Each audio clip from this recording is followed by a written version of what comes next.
D boss ಅವ್ರದ್ದು ಮತ್ತು ನಿಮ್ಮ ಅವಿನಾಭಾವ ಸಂಬಂಧನ ಸಿಕ್ಕಾಬಟ್ಟೆ ನೋಡಿದ್ವಿ. ಆ್ಯಂಡ್ ಡಿ ಬಾಸ್ ಅವರು ಕೂಡ ಅವರ ಟೀಮಲ್ಲಿರುವಂತಹ ಯಾವುದೇ ಸಿನಿಮಾಗಳು ರಿಲೀಸ್ ಆದರೂ ಪ್ರೀತಿಯಿಂದ ಬಂದು ಅದನ್ನು ಸಪೋರ್ಟ್ ಮಾಡ್ತಾರೆ, ನಿಂತ್ಕೋತಾರೆ ಜೊತೆವರೆಗೂ.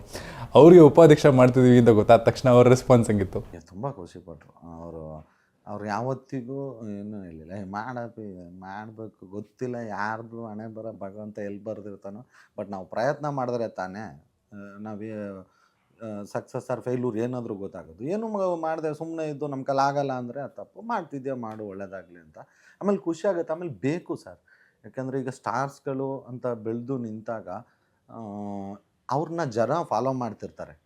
ಸೊ ಅವ್ರು ಏನಾದರೂ ಹೇಳಿದ್ರೆ 100% ಅದು ರೀಚ್ ಆಗುತ್ತೆ. ಸೊ ಹಂಗಾಗಿ ಈಗ ಹೊಸಬರುಗಳು ಏನೋ ಬರ್ತಾ ಇದ್ದಾರೆ ಅಂದಾಗ ಅವ್ರಿಗೆ ಅಂಥವ್ರದ್ದು ಸಪೋರ್ಟ್ ಸಿಕ್ಬಿಟ್ರೆ ಒಂದು ದೊಡ್ಡ ಧೈರ್ಯ ಬಂದ್ಬಿಡುತ್ತೆ. ಈ ಜನಕ್ಕೆ ಹತ್ರ ಆಗಕ್ಕೆ ಈಸಿ ಆಗ್ತೀವಿ. ಸೊ ಹಂಗಾಗಿ ಅವರು ಎಲ್ಲ ಸಿನಿಮಾಗೂ ಸಪೋರ್ಟ್ ಮಾಡ್ತಿದ್ದಾರೆ, ಖುಷಿ ಆಗುತ್ತೆ.